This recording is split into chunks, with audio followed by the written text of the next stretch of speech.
বন্ধুগণ, বাপ ডাকতো এক নাম ধইরা, মা ডাকতো এক নাম ধইরা। আমার বন্ধুগণ, আমার ভাইরা, মা তারে ডাকতো বিউটি, আর বাপ আদর করে তার নাম রাখছি সুইটি। মা ডাকে কি কইয়া, আর বাপে ডাকে সুইটি। এটা ওনাদের কথা বাদ দেন, আঙ্গুর ফুলাবানি যদি মনে করেন একটু ভালো হয়, দেখতে না দুষ্মুদুস হয়। তা আমরাই তো অনেক সময় দেখবেন যে এরকম করে উষা এরকম করে একটু নাপ পাড়াই, কখনো বুকে ধরি, কখনো মনে করেন ঠোঁটে নেই, কপালে চুমা দিই, আর কত সুন্দর উই বাবা আমার চন্দ্র রে, আমার সূর্য রে, আমার ময়না রে, কইজা রে, কথা কয় না। একটু বোঝা লাগবো ভাই। এই যে একটা কথা কইলাম, দেখবেন যে মিডিয়ার পোলাবান অন্য ওয়াজ দিব আর না দিব এইটাই দিব না, আমি খারাপ কব না। দেখবেন যে ওরা ওদের ভিউয়ার্স বানানোর জন্য এইটাই ছাড়বো। শরীয়তপুরি কমেডিয়ান ভাবে কি করে বাচ্চাদের আদর করতে হয় তাহা দেখাইলে,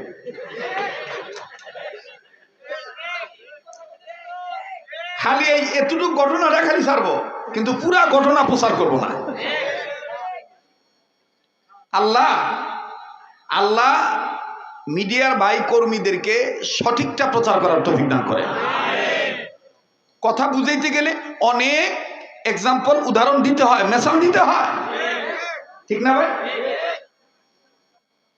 আর আপনারা অনেকেই জানেন যে আমি আগে থেকেই একটু খুলুম খোলা কথা বলাবো, বাইঙ্গা বাইঙ্গা ওয়াজ বুঝিয়ে দিই। কি চলবো কি চলবো না? পিছনে বাইরে কি ঘুমায় গেছেন নাকি? একটু পিছন থেকে জোরে কোন তো আল্লাহু আকবার, না আওয়াজ কম আসতেছে। আবার পিছনে বাইরে বলেন তো আল্লাহু আকবার। এবার পিছনের বাইরে চুপ থাকেন, সামনের বাইরে বলেন আল্লাহু আকবার। এবার সামনের বাইরে পিছনের বাইরে মিল্লা জিরা বলেন আল্লাহু আকবার। মুসলমান বন্ধুগণ আমার, মেয়েটার চেহারা সুন্দর হওয়ার ফলে মা তাকে আদর করে ডাকে বিউটি, আর বাপে তারে আদর করে ডাকে সুইটি। এই বিউটি অ্যান্ড সুইটি যখন সুন্দর চেহারা নিয়ে কলেজে যায়, সব শিক্ষক এবং স্টুডেন্ট ধর্ম বর্ণ নির্বিশেষে সবাই তার রূপের লাবণ্য, তার সৌন্দর্য দেখে, দলা চামড়া দেখে, চাকচিক্যময় পোশাক দেখে সবাই আমার বন্ধুগণ ওই দিকে তাকায় থাকে।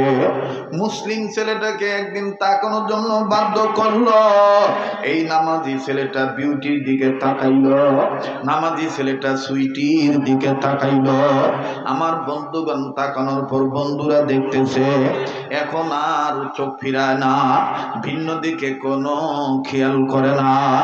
বন্ধুরা ডাক দিয়ে কয়, কিরে ভাইয়া, এতদিন দেখোস না, এখন দিই দেখতে যাইয়া আর আমাগো চিনোস না, ওদিক থেকে চোখ ওই সরাস না, কি ব্যাপার, খুব সুন্দর লাগছে বুঝি? ছেলেটা চোখের পানি দরদর করে ছেড়ে দিয়া কান্দে আর ডাক দিয়ে বলে, বাইরে তোরা যেইটা মনে করছ আসলে সেইটা না, তোরা ভাবছস আমি তার সৌন্দর্য দেখে বিমোহিত হইয়া আমি তার সৌন্দর্যের পাগল হইয়া আমি অস্থির হইয়া গেছি, তার সৌন্দর্য দেখে কান্দি। না না না, তোরা এতদিন বলছ পৃথিবীতে এরকম সুন্দর নারী মনে হয় নাই, আমি তোদের কথা শুনি আর এই মেয়েটার সৌন্দর্য চেহারা দেখে, চেহারার সৌন্দর্য দেখে কাঁদতেছি, আর আমার আল্লাহর শুকরিয়া আমি আদায় করতেছি। আল্লাহ, এই মেয়েটা খ্রিস্টান মেয়ে, এই খ্রিস্টান মেয়ে তো কি সুন্দর, এর চাইতো নাকি বেশি সুন্দর করে তুমি বানাইছ পয়গম্বর ইউসুফ নবীকে। এত কি সুন্দর, এর চাইতে আরো বেশি সুন্দর করে নাকি আল্লাহ তুমি বানাইছো পয়গম্বর ইউসুফকে। এবার বন্ধুরা ডাক দিয়ে কয়, এখন তুই কোরআনের পাতা লই আইছস। শুনতেছেন তো আপনারা? দেখবেন যে আমাদের সমাজে অনেক ছেলে ভালো থাকতে চায়, কিন্তু সঙ্গী সাথীদের কারণে ভালো থাকতে পারে না। এই কেনা কথা কয়ে দোকানদার তো সিলাইতেছে, আজীব কারবার।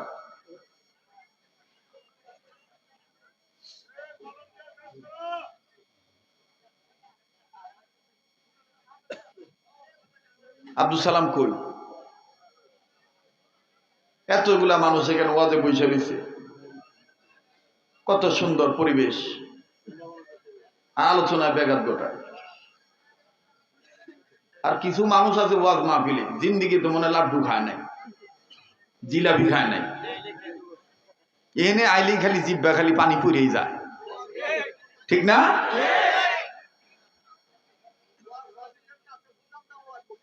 এইটাই তো। আর ওয়াজের কাছে দোকান দিতে হবে কেন? দোকান গেলে আরো ফাঁকে দিতে পারে না।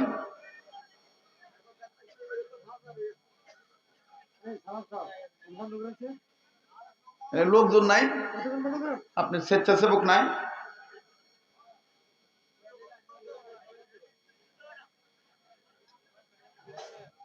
আমার বন্ধুগণ, একটু আমার সাথে বলেন তো আল্লাহু আকবার। আবার কোন আল্লাহু আকবার, আর একবার কোন আল্লাহু আকবার। তো যেটা বলতেছিলাম, অনেক ভাই ভালো থাকতে চাইলেও সাথীদের কারণে ভালো থাকতে পারে না। দেখবেন যে বিড়িও দেখতে পারে না, বিড়ির গন্ধ শুনতে পারে না, আমার সেই শ্রেণীর ছোট ভাই, যুবক ভাই। অথচ কিছু ফটকা পোলাবান আছে, সিগারেট খায় আর ধোঁয়া ওর দিকে দেয়, সিগারেট ও খায় আর ধোঁয়া ওর দিকে দেয়। ও তখন কয়, হট হট, এটা আমি সহ্য করতে পারি না, এভাবে কয়। তো ও তো আমার চিন্তা করে দেয়, কয় ঠিক আছে, আমি এর চাইতে দামিটাও খাইতে পারি। পরের দিন আবার কিনছে দামিটা, তো পরের দিন আবার বন্ধু আইছে, আর পরে এখন ধোঁয়া আর এক দিকে দিছে বা ওর দিকে দিছে, ওই দিন আর সেন্টা গন্ধ নাই। ও কইতেছে কিরে, গতকালকে একটা ভোসকা গন্ধ কইছে, আজকে দিয়ে কোন গন্ধ নাই। তুই কি মনে করছস কালকে এইটা, এটা সাদাটা, এটা সাদাটা, তার মানে সাদা বেনসনে বেশি গন্ধ নাই। যারা এটা খায় ওরা বুঝতে পারবে। এই তখন ডাক দিয়ে গন্ধ যেহেতু নাই, দোস্ত একটা টান দিত না, আমার মাথা ঘুরে, আরে বেটা মাথা ঘুরে না। পরে না না না, এটা মুখে নিলে বাইক গেলে আব্বা আম্মা দরা খায়, আমি ভাত খেবার গেলে মা বাপ আমার সামনে আসলে মুখের গন্ধে দরা খেয়ে দেবো। দামি লজেন আছে, সুইংগাম আছে, কথা কয় না। এই তখন অল্প করিয়া একটা টান দেয়। প্রথম দিন দেয় হলো সুখ টান,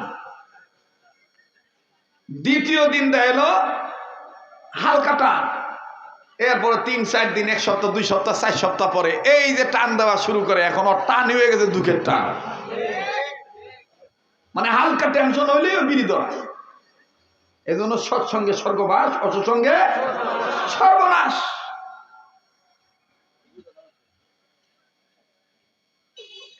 মোহতারাম হাজিরিন, তো এবার ডাক দিয়ে কয়, এখন তুই কোরআনের পাতা নিয়ে আইলি, তোরে আমরা কই কি আর তুই কস কি? তো কয় না ভাই, তোরা জানোস না ভাই, ও তো কি সুন্দর মহিলা, এর চাইতে বেশি সুন্দরের অধিকারী ছিলেন আল্লাহ তাআলা পয়গম্বর ইউসুফকে বানাইছে, তার চাইতে আরো বেশি সুন্দর করে আল্লাহ বানাইছেন আমার আপনার নবী মুহাম্মদ সাল্লাল্লাহু আলাইহি সাল্লামকে। সুবহানাল্লাহ বলেন। এবার সাথীরা ডাক দিয়ে কয়, এনে তোর ওয়াজ শুনবার আহি নাই, পারবি এরকম একটা সুন্দরী বউ বিয়ে করতে? এখন দিছে পার, মানে টিটকারি করতেছে। এখন সে ছেলেটা, সব মানুষের তো একটা আত্মমর্যাদা আছে, কম আছে না? আর আমাদের দেশে কিন্তু দেখবেন বিবাদ, মারামারি, বিভাজন, হটকারিতা, এই খুন খারাপি, এই যে টুকটাক বিষয় লুই লাগে, বেড ধরে চ্যালেঞ্জ করে, ওরে বিয়া করা পারবি? ওরে বিয়া করা পারলে আমি তোর এইটা করবো সেইটা করবো।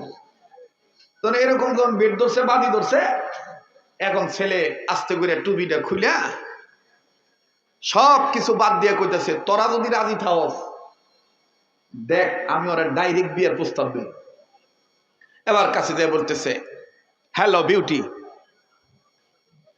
And sweetie, I love you, very very love you, আমি তোমাকে অনেক ভালোবাসি, তুমি যদি রাজি থাকো আমি তোমাকে বিবাহ করতে চাই।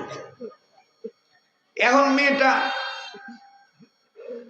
সৌন্দর্যের অহংকার না করিয়া মেয়েটা কইতেছে, আমিও তো তোমাকে চাই। বলে কেন? আমাদের এই কলেজে এই ভার্সিটিতে সবচেয়ে তোমার মেধা তালিকায় তোমার রেজাল্ট ভালো, মানে তোমার মেধাটা অনেক ভালো, তুমি প্রত্যেকটা ক্লাসে অনেক আগ থেকেই ফার্স্ট ক্লাস ফার্স্ট বয়, অর্থাৎ আমিও তোমাকে চাই। কিন্তু সমস্যা একটা। বলে কি সমস্যা? তুমি খ্রিস্টান, আমি খ্রিস্টান, তুমি মুসলমান, আমার বাপ তো এটা মানবো না। এখন ছেলে ডাক দিয়ে কইতেছে যদি তোমার বাপ না মানে আমি মানাইতে বাধ্য করবো, আমি রাজি আছি, তুমি অনুমতি দাও, তোমার বাপের কাছে আগেই না। আজকে রাত্রে যাই আমি আমার বাপের বুঝাই, আমার বাপ যদি অনুমতি দেয় তাহলে তুমি যাইবা। আমি কিন্তু আপনাদেরকে বুঝাইতে চাইতেছি লতা পাতা হাদা পাতা নাকি কোরআনের পাতা, এই বিষয়টা বোঝানো, মনে থাকবো তো কথাটা, পয়েন্ট হারাইবেন না।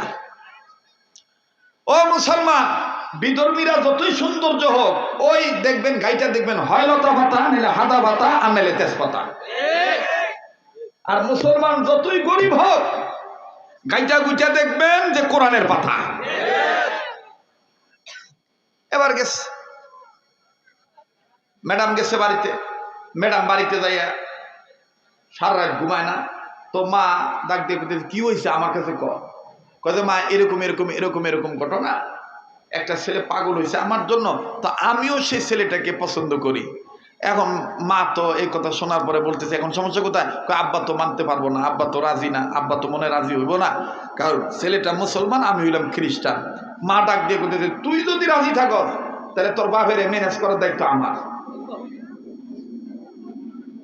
তাহলে তো ঠিক আছে। এবার মা যেভাবে হোক তার স্বামীরে বুঝাইছে, বাপও দেখেনি এমন চালাকের চালাক।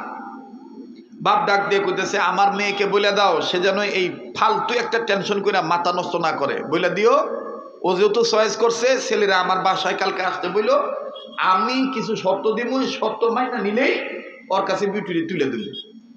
এখন মা যায় কইছে এই ঘটনা, বিউটি তো সেই খুশি, সকাল হইব কোন সময়,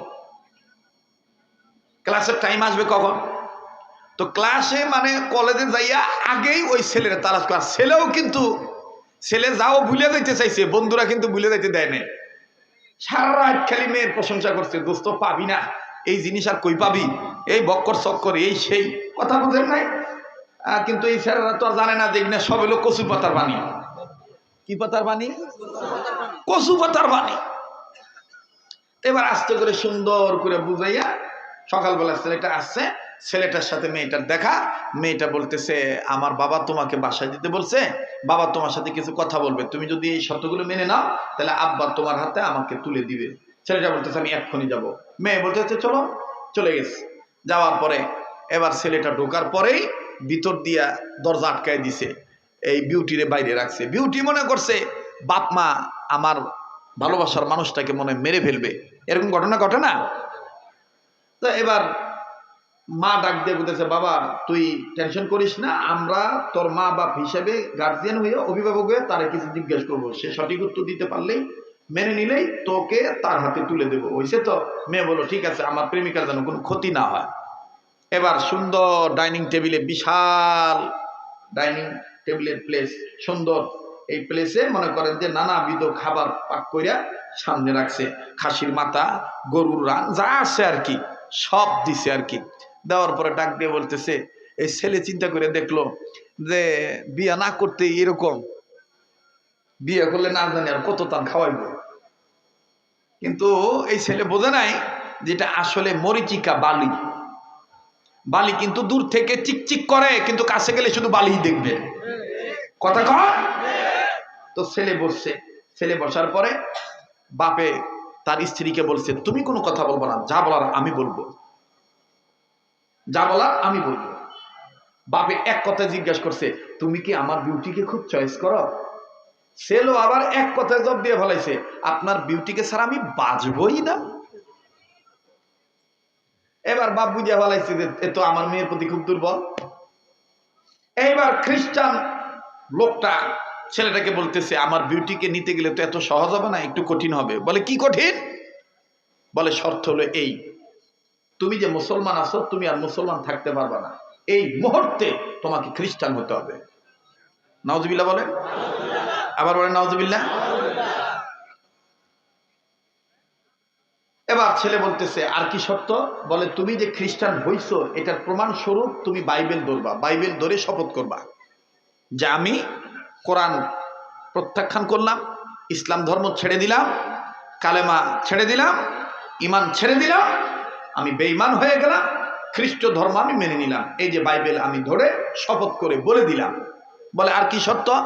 বলে আর একটা সত্য হইল তুমি যে খ্রিস্টান হয়েছ এটার প্রমাণ স্বরূপ তোমার টেবিলে তোমার সামনে যে খানা দেখতেছো গোশত, কিছু গোশত আছে শুকুরের গোশত, তোমার জন্য গুনাহ করা হয়েছে, এই শুকুরের গোশত তুমি খাইয়া প্রমাণ করবা তুমি খ্রিস্টান। ছেলে বললো আর কি সত্য? আপনাদের কি কষ্ট হইতেছে? ছেলে বললো আর কি সত্য? বলে আর একটা সত্য হইলো তুমি যে খ্রিস্টান হয়ে গেছো এই ওয়ার্ল্ডের ভিতরে সবচেয়ে দামি কোম্পানির মদ আমি তোমার জন্য ক্রয় করে আনছি, এই মদ তুমি পান করবা এবং এই মদ দিয়ে তুমি গোসল করবা, এবং এই মদ দিয়ে গোসল করার কারণে তোমার যে পশম ভিজে যাবে, চুল ভিজে যাবে, এই চুল এবং পশম এই শরীর তোমার শরীর মোছার জন্য আমি একটা ভিন্ন ধরনের একটা তলে আনছি। এই তলেটার ব্যাখ্যা আমি দিলাম না, তলে বুঝেন তো, মানে এই যে আপনার গামছা ধরেন আর কি, এটা আনছি। এটা কোন গামছা এটা আমি বললাম না, এখানে অনেক মুরব্বীরা আছে ডাক দিয়ে কয় যে এই গামছা আনছি, এই গামছা দিয়ে তোমার মুছতে হবে, তাই বুঝতে পারবো যে তুমি অরিজিনাল খ্রিস্টান হয়ে গেছো। বলে আর কি সত্য? বলে আর একটা সত্য হলো তোমার মুখে যে লম্বা দাড়ি, এই দাড়ি তোমার কেটে ফেলে দিতে হবে, দাড়ি রাখা যাবে না। বলে আর কি সত্য? বলে আর একটা সত্য হলো যে তোমার হাতে যে মোবাইলটা আছে এই মোবাইলের সিল তোমার নিজ হাতে তুমি ভেঙে ফেলবা এবং মোবাইলটা তুমি ভেঙে ফেলবা, আমি তোমাকে নতুন করে মোবাইল দেব, সিমও দেব, যাতে বিবাহ হওয়ার পরে তোমার গোষ্ঠীর কোনো লোক আমার কোনো গোষ্ঠীর লোক তোমাকে কান পরা দিয়ে খ্রিস্টীয় ধর্ম থেকে তোমাকে আলাদা না করতে পারে। ছেলে বললো ঠিক আছে আর কি শর্ত? বলে আর একটা শর্ত হলো বিবাহ করার 7, 8, 10 দিন, 12 দিন, 15 দিন পরেই, এর মধ্যেই 1 মাসের মধ্যে, 2 মাসের মধ্যে, 3 মাসের মধ্যে, যতদিন লাগে যত দ্রুত সম্ভব তোমাকে আমি ভিসা করে দেব, পাসপোর্টও রেডি করে দেব, তোমাকে আমার ডিউটিকে নিয়ে এই দেশ থেকে দেশান্তর হতে হবে, যেখানে খ্রিস্টীয় মিশনারি আছে, ঘরে ঘরের মানুষ খ্রিস্টান, সেই রাষ্ট্রে তোমার বসবাস করতে হবে এবং আমি তোমার যোগ্যতার বলে তোমাকে চাকরির ব্যবস্থা করে দেব। খুব খেয়াল করবেন আমাদের দেশে বাংলাদেশের ছেলেরা ইমান ধ্বংস করে কিন্তু এই কথা এই কাজগুলির কারণে।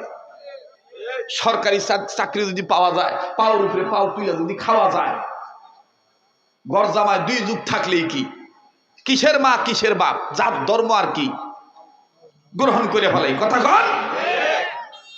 এটা কিন্তু অলরেডি শুরু হয়ে গেছে।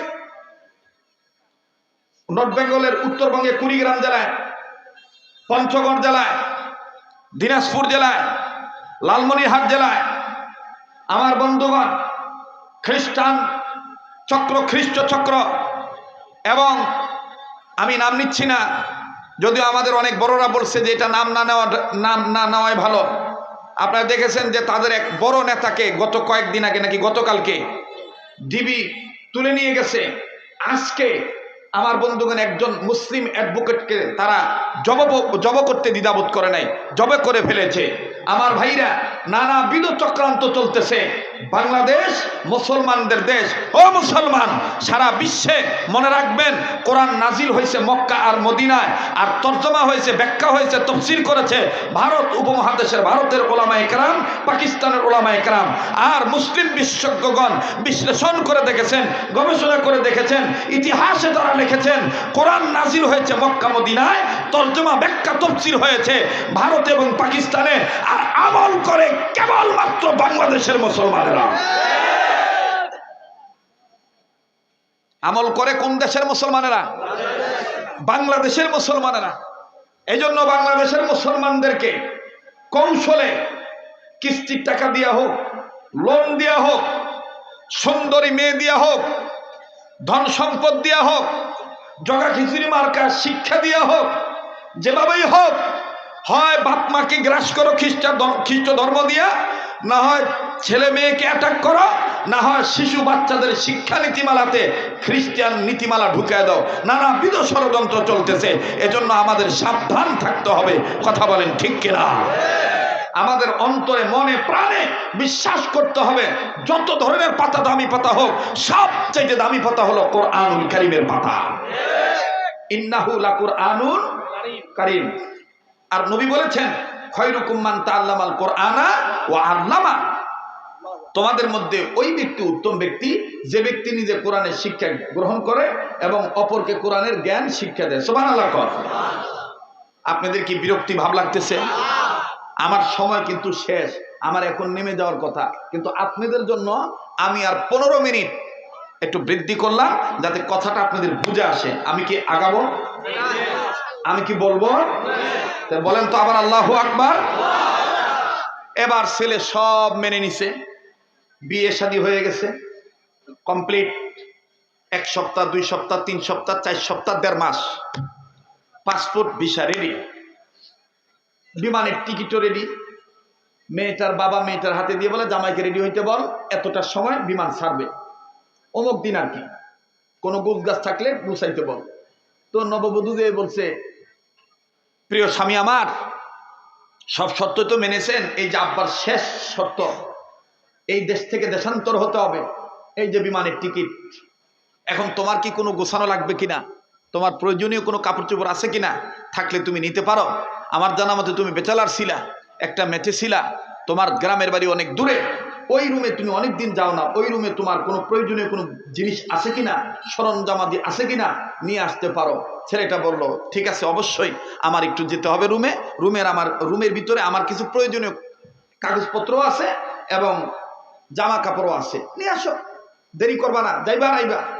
ছেলে চলে গেছে, ছেলে যাইয়া রুম খুলছে, অনেকদিন পর রুম খুলছে, খুলে দেখে এলোমেলো অনেক কিছুই, তার অনেক মনে ছিল না, কাপড় চোপড় যা আছে নিচে গুছাইছে। নেওয়ার পরে দক্ষিণ পশ্চিম কর্নারে এই ছেলে প্রতিদিন ফজর নামাজ পড়ে যে কোরআন তেলাওয়াত করত, যে কোরআনের পাতাটা নাড়াচাড়া করত, এই 30 পারা কোরআন শরীফের একটা কপি দক্ষিণ পশ্চিম কর্নারে কাপড় দিয়ে ঢাকা।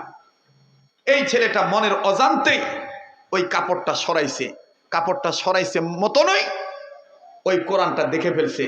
এখন কোরআন দেখেই ছেলেটা মনের অজান্তেই চোখের পানি ছেড়ে দিয়ে কাঁদতেছে আর বলতেছে, আমার দিক তাকিয়ে থেকে লাভ নাই, আমি তো নাপাক হয়ে গেছি চিরতরে, আমি তোমাকে আর ধরতেও পারবো না, পড়তেও পারবো না, মানতেও পারবো না, দেখতেও পারবো না, এরকম বলতেছে।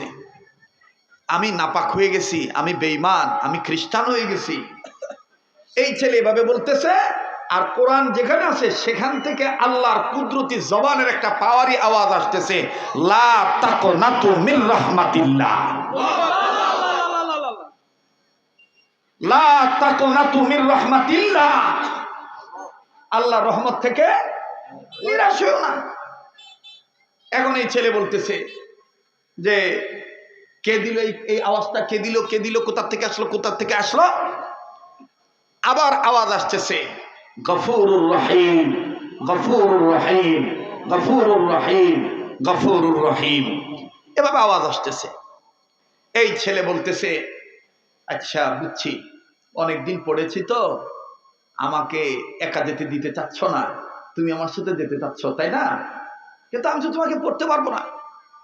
আচ্ছা ঠিক আছে, আমি বিউটিকে ম্যানেজ করে নেব, বিউটিকে বুঝতেই দিব না যে আমার সাথে কোরআন নিচ্ছি। আমার ভাইরা, আমার বন্ধুগণ, কোরআন, এই ছেলেটা ইচ্ছার বিরুদ্ধ হইল, কোরআনের মায়ায় পড়ে কোরআনকে রেখে দিতে পারলেন না। কোরআনকে মোটা কাপড় হাতে দিয়া সুন্দর করে কোরআনটা নিলেন, নিয়ে ব্যাগের ভিতর নিছে, লুকায় নিছে যাতে বিউটি না বুঝে। চলে গেছে বিদেশে। কষ্ট হচ্ছে আপনাদের? বিদেশে চলে গেছে। বিদেশে যাওয়ার পরে তার চাকরি তো আগে থেকে রেডি, খ্রিস্টীয় মিশনারিতে সে চাকরি করবে, তার দক্ষতা ভালো, অভিজ্ঞতা ভালো, যোগ্যতা ভালো, সে চাকরি করতেছে। কিন্তু কোরআন শরীফ কোথায় রাখবে? ছেলেটা মনে মনে সিদ্ধান্ত নিল যে আমার তো ড্রেসআপের জায়গা এবং মেকআপের জায়গা একটা আলাদা আছে, আলমারির কর্নারে আমি কোরআনটাকে রেখে দেব, বিউটি বুঝবেই না। প্রতিদিন ডিউটিতে যাওয়ার সময় এক নজর কোরআনটাকে দেখব, দেখতে তো আর অপরাধ নাই। আর অফিস থেকে আসার পরও শার্ট বোতাম খোলার সময়, ড্রেস চেঞ্জ করার সময় আমি এক নজর দেখব, দেখতে তো আর মানে সমস্যা নাই, মুশকিল নাই, কোনো সমস্যা হবে না। এই নিয়তে ছেলে প্রতিদিন সকালে যাওয়ার সময় এক নজর খালি কোরআনটা দেখে যায়, আসার পরে আবার কোরআন দেখে যায়, কোরআন দেখে যায়, আইসাও কোরআন দেখে। আমার বন্ধুগণ, আমার ভাইরা, দেখতে দেখতে যাইতে যাইতে সময় চলে গেল 6 মাস। 7 মাসের সময় এই নব্য খ্রিস্টান হওয়া ছেলেটা, আমার বন্ধুগণ, আসতে একদিন ওভারটাইম অনেক অনেক সময় অফিসে থাকতে হবে। ওই দিন আবার বিউটি মনোনিবেশ করেছেন তার ঘরের ময়লা বালি ধুলাবালি যা আছে প্রত্যেকটা রুম পরিষ্কার পরিচ্ছন্ন করতে হবে। কাজের বুয়া গৃহ পরিকা যিনি আছেন, এই গৃহ পরিচারিকাকে ডাক দিয়া বলতেছেন, ঘরের কোনা কাঞ্চিতে যেখানে যা আছে সব বের করে পরিষ্কার করবা। আরে বন্ধু,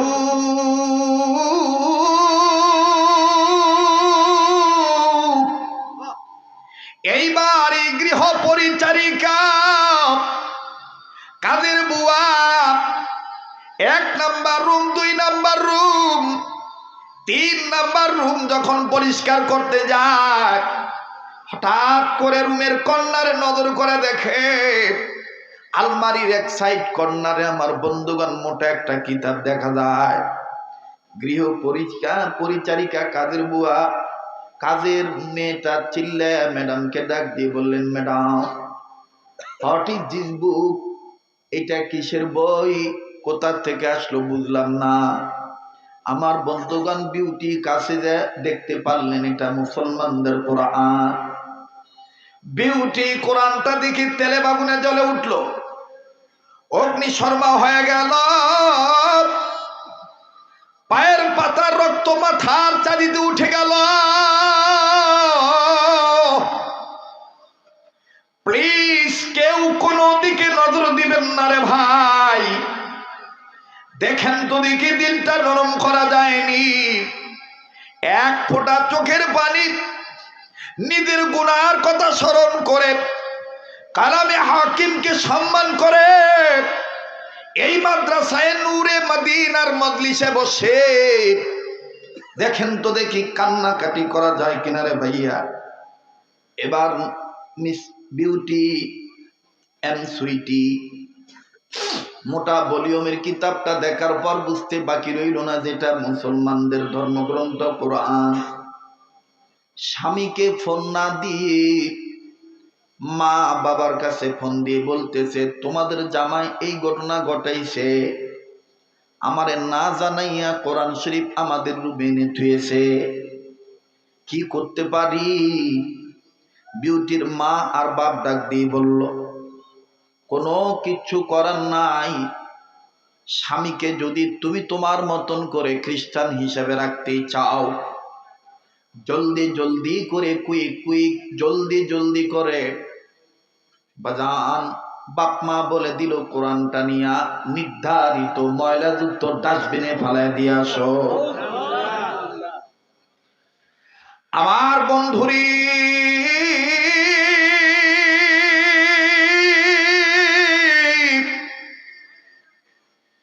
মিস বিউটি আমার আপনার অন্তরের কিতাব কোরআনুল কারীমকে নিয়া অর্থ করি, টাকা পয়সা খরচ করিয়া ডাস্টবিনে ফেলে দিল, ময়লা জায়গায় ফেলে দিল। আমার বন্ধুরে, এবার নব্য খ্রিস্টান আমার ছেলেটা বাড়িতে আসলো। প্রতিদিনের ন্যায় আমার বন্ধুগণ, আমার ভাইরা, যখন জামা খুলতে যাবে, শার্টের কলার উপরে যে টাই আছে টাইটা যখন ঢিলা করবে, ঢিলা করা অবস্থায় ওই কর্নারে নজর করে দেখতেছি, দেখি তো কোরআনটা প্রতিদিনের ন্যায় পর্দা উঠায় দেখে পর্দা আছে, জায়গা আছে, কোরআনুল কারীমটা সেখানে নাই। কলিজার মধ্যে চিপ মারল। নব্য খ্রিস্টান ছেলেটা মিস বিউটিকে ডাক দিয়ে বলতেছে, বিউটি, আই এম সরি, আমি দুঃখিত, তোমাকে আমি বলি নাই, তোমাকে না জানাইয়া আমি মুসলমানদের ধর্মগ্রন্থ কোরআনুল কারীম আমি এইটা আমার ঘরের এক কর্নারে রাখছিলাম। ও বিউটি, এতদিন কোরআন দেখছি, এখন দেখি কোরআন নাই। বিউটি ডাক দিয়ে বলে, আর তুমি পাইবা না এই কোরআন শরীফ। আমি বাপমার কথা ডাস্টবিনে ফেলে দিয়ে আসছি। আবার বন্ধুরে, নব্য খ্রিস্টান হওয়া ছেলেটা ধা ধা করে চোখের বাণী দন্নার মতন ছেড়ে দিয়ে কান্দে আর ডাক দিয়ে বলে, বিউটি রে, তোমার সৌন্দর্যের প্রলোভনে পড়িয়া আমি আমার মা ছাড়ছি, বাপ ছাড়ছি, ধর্ম ছাড়ছি। বিশ্বাস করো,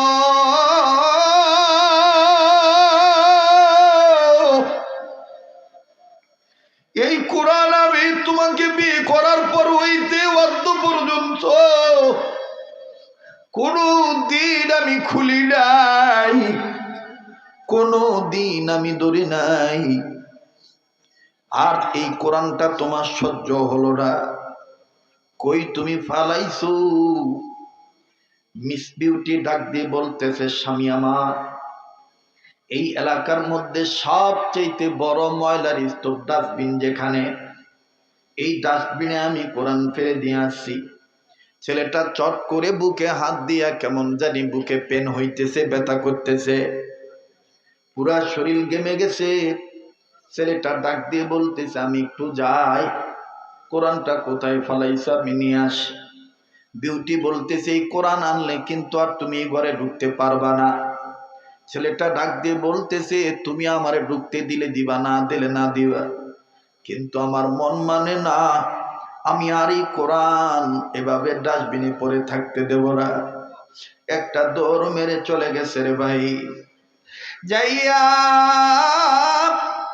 পাগলের মতন খুঁজতেছে, ডাস্টবিন তন্ন তন্ন করে খুঁজতেছে, লোক লাগায় দিছে, দেখো না কোরআন কোথায় আছে।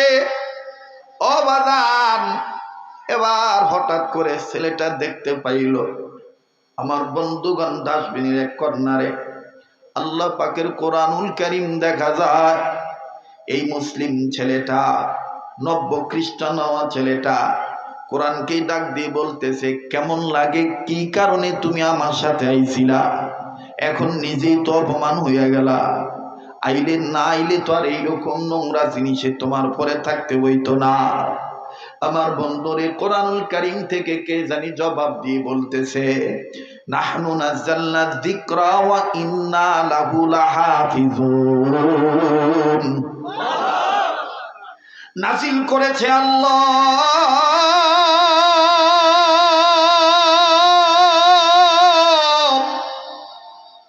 হেফাজত করবেন আল্লাহ। নব্য খ্রিস্টান ছেলেটা এই আওয়াজ শোনার পরে নিজের গায়ে দামি কাপড়, এই দামি কাপড় দিয়ে বানানো যে শার্টটা আছে, এই শার্টটা খুলে ফেলাইল। শার্টটা খুইলা কোরআনকে যখন ধরল, কোরআনের গায়ের ময়লা যখন পরিষ্কার করে দেয়, আর ডেকে ডেকে বলে, তোমার আল্লাহ রে কইয়া দিও, তোমার আল্লাহ যেন আমারে মাফ কইরা দেয়। বাজান রে, কোরআন তখন আল্লাহকে ডাক দিয়ে বলতেছে, আল্লাহ তুমি না বলছিলা ফাফিরু ইলাল্লাহ, তুমি না আমার ভিতরে, আমি কোরআনের পাতার মধ্যে এই কথা এখনো রাইখা দিছ, ফাফিরু ইলাল্লাহ, বান্দা তুই যত বড় গুনাহগার হোস না কেন, আয় আমার দিকে ফিরে আয়, আমার দিকে দৌড় মারলি, ওয়াল্লাহু ইয়াদুইলাল জান্নাহ ওয়াল মাগফিরাহ, আমার দিকে দৌড় মারলি আমি তোরে মাফ করে জান্নাত দিয়ে দেব। কোরআন ডাক দিয়ে কয়, মাবুদ, এই ছেলে দুনিয়ার সৌন্দর্যের প্রলোভনে পড়িয়া আমি কোরআনকে ছাড়িয়া, তোমার ধর্ম ইসলামকে ছাড়িয়া অঙ্গ প্রত্যঙ্গ জাহের বাতেন ময়লা করে ফেলাইছে। আজকে সেই ছেলেটাই খ্রিস্টান হয়ে যাওয়ার পরও তোমার কালামে পাককে, কোরআনের পাতাকে সে ফেলে দেয় নাই, নিজের গায়ের দামি কাপড় দিয়া আমার গায়ের ময়লা সাফ করতেছে। আল্লাহ, একটা ডাক দেন না, আল্লাহ আল্লাহ। আমি কোরআন বলতেছি, তুমি জান্নাতি পানি দিয়া, তুমি রব্বে কারিম গফুর গাফফার মাগফিরাতের পানি দিয়া এই ছেলেটার জাহের বাতের ময়লা পরিষ্কার করে দাও না আল্লাহ, দাও না আল্লাহ, দাও না আল্লাহ। আমার বন্ধুগণ, আমার ভাইরা, নাপাক থাকিয়াও যদি নবীর প্রেমে, কোরআনের প্রেমে, আল্লাহর প্রেমে জীবন দেওয়া যায়, আল্লাহ পাক নিজেই কুদরতি পানি দিয়া তাকে গোসল করে জান্নাত দিয়া দেয়। বাস্তব প্রমাণ আমার বন্ধুগণ হাদিসের মধ্যে পাওয়া যায়। বীর হানজালা রাদিয়াল্লাহু তাআলা আনহা ফরজ গোসল করার জন্য পানির কাছে গিয়েছে। একটা লোকও বাজান এদিক সেদিক তাকাইবেন না। বীর হানজালা রাদিয়াল্লাহু তাআলা আনহু তিনি ফরজ গোসল করার জন্য পানির কাছে গিয়েছেন, শরীর নাপাক, পানি মুখে নিয়েছে কুলি করার জন্য। ঠিক ইন মিনিটেই আমার বন্ধুগণ, আমার ভাইরা, কে জানি ডাক দিয়ে বলে শয়তানে মরদুদ, ভাষা প্রয়োগ করে ভদ্র কণ্ঠে বলে কুতিলা মুহাম্মাদুন, মুহাম্মদ নবী দুনিয়া নাই। হানজালা রাদিয়াল্লাহু তাআলা আনহু গোসল না করিয়া যখন শুনলেন আমার নবী মুহাম্মদ দুনিয়ায় নাই, সাহাবী হানজালা একটা দৌড় মেরে বিবির কাছে যায়, ডাক দিয়ে কয়, বিবি রে, আমারে তরবারি দে, দে বিবি, বেঁচে থাকলে দেখা হবে দুনিয়ায়, আর না হয় দেখা হবে কিয়ামতের ময়দানে। বিবি ডাক দিয়ে বলতেছে, স্বামী গো, আপনি তো নাপাক, আপনি তো নাপাক, আপনি তরবারি দিয়ে কি করবেন? ও স্বামী, আপনার উপর তো গোসল ফরজ হয়ে গেছে। হানজালা কান্দার ডাক দিয়ে বলতেছেন, বিবি রে, কার জন্য গোসল করব? আমার এতিম নবী মুহাম্মদ নাকি ঘাবড়া মাইরা বলে, আরে বিবি, যেই দুনিয়ায় নবী নাই, কার জন্য গোসল করব রে বিবি? দে আমারে তরবারি দে, বেঁচে থাকলে দেখা হবে দুনিয়ায়, আর না হয় দেখা হবে কিয়ামতের ময়দানে। তরবারিটা নিয়ে সাহাবী হানজালা একটা দৌড় মেরে যুদ্ধের ময়দানে ঝাঁপিয়ে পড়লে। আল্লাহর দয়ায় অনেক কাফের বেঈমানদেরকে, কয়েকটা কাফের বেঈমানদেরকে দুনিয়া থেকে বিদায় দিয়ে জাহান্নামে পাঠিয়ে দিলে। কিছুক্ষণ পরে হানজালার উপরে আক্রমণ আসলো। কাফেরদের আক্রমণে আক্রান্ত হইয়া সাহাবী হানজালা রাদিয়াল্লাহু তাআলা আনহু শহীদ হয়ে গেলেন। যুদ্ধ শেষ হয়ে গেল। এবার বাজান আমার নবীজি ঘোষণা করলেন, যারা ধর্মকে প্রতিষ্ঠিত করার জন্য কোরআনুল কারীমের পাতাকে ইজ্জত করতে যাইয়া, আমি নবী মুহাম্মদকে মহব্বত করতে যাইয়া, এক আল্লাহর উপরে আস্থা রাখতে যাইয়া যারা জীবন দিয়া শহীদ হইল, আমি রব্বে কাবার বন্ধু হাবিবুল্লাহ বলতেছি, মহান রব্বুল আলামিনের পরম বন্ধু হাবিবে কিবরিয়া বলতেছি, জলদি জলদি করে এই শহীদ সাহাবীদেরকে বিনা গোসলে কবর দিয়ে দাও। সমস্ত সাহাবীদের লাশ খুঁজে খুঁজে বের করা হলো। ও বাদান, কবর দিয়ে দিবে। ঠিক ইন টাইম বহু দূর থেকে একদম মা আউলা কাছে পাগলিনী বেশে চিৎকার দিয়ে ডেকে ডেকে বলতেছেন, নবী গো, সব সাহাবীদেরকে বিনা গোসলে কবর দাও। আমার স্বামী হানজালারে বিনা গোসলে কবর দিয়েন না। আমার স্বামী নাপাক, স্বামীর উপর গোসল ফরজ হয়ে গেছে। নবী আমার ডাক দিয়ে বলল, কেন?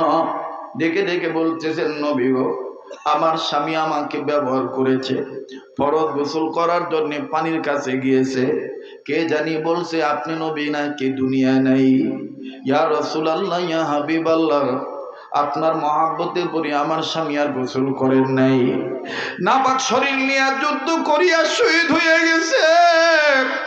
তাই বলি আমার স্বামীর বিনা গোসলে কবর দিন না গো নবীজি। নবী আমার ডাক দিয়ে বললেন, সাহাবীরা রে, কই হানজালার লাশ, হানজালার লাশ খুঁজে খুঁজে বের করো, আমি নবী নিজে তাকে গোসল করে দেব। এবার সাহাবীরা হানজালার লাশ খুঁজে বের করলেন। একজন সাহাবী দৌড়াইসা কান্দার ডাক দিয়ে কয়, নবী গো, হানজালার শরীর ভিজা, হানজালার চুল ভিজা, দাড়ি ভিজা, মনে হইতেছে কে জানি হানজালার নগদ গোসল করা পাঠাইছে। জমিনে টপ টপ করে তার শরীর থেকে পানির ফোঁটাগুলি পড়তেছে। নবীজি কাছে যায় দেখে সত্যই হানজালার শরীর ভিজা। নবীজি আসমানের দিকে তাকাইলেন, কে কে গোসল করে দিল? আমার আল্লাহ ডাক দিয়ে বললেন, নবীজি গো, যেই হানজালা আমি আপনি নবীর মহব্বতে বুড়িয়া আমি আল্লাহর ধর্মকে প্রতিষ্ঠিত করতে যাইয়া গোসলের কথা বইলে যে জীবন দিয়া শহীদ হইতে পারলো, আমি এই আল্লাহ এই হানজালারে আসমানের উপরে উঠাইয়া জান্নাতের পানি দিয়া ফেরেশতাদের মাধ্যমে গোসল করে আপনার কাছে পাঠাইয়া দিলাম। বাজান রে, এবার এই লোকটা মিস বিউটির স্বামী কোরআন শরীফ সুন্দর করে মুছে পরিষ্কার করে উন্নত মানের পারফিউম ব্যবহার করে কোরআন শরীফটা দামি কাপড় দিয়ে পেঁচাইয়া বুকে ধরিয়া বিউটির কাছে যা যখন দাঁড়াইলো, বিউটি বলতেছে, খবরদার তুমি আর এক পা আগাইবা না। বাপমা বলেছে, হয় এই বাড়িতে কোরআন থাকবে, নাইলে তুমি থাকবা। আমার ভাইরা, মুসলিম থেকে খ্রিস্টান হওয়া ছেলেটা চোখের পানি ছেড়ে দিয়ে বলে, তুমি তোমার বাপমার কথা শুনে যেহেতু আমাকে ভালোবাসো, তাইলে তুমি শুনে নাও, যেই বাইবেল ধরে তোমার বাপকে সাক্ষী রেখে কোরআন ছেড়ে দিয়েছিলাম, এই কোরআন বুকে নিয়ে তোমাকে সাক্ষী রেখে বলে দিচ্ছি, আমি আর খ্রিস্টান থাকবো না, আমি মুসলমান হয়ে গেলাম। বাজান, কোরআনের পাতা নাড়ার দেখেন বরকত কেমন।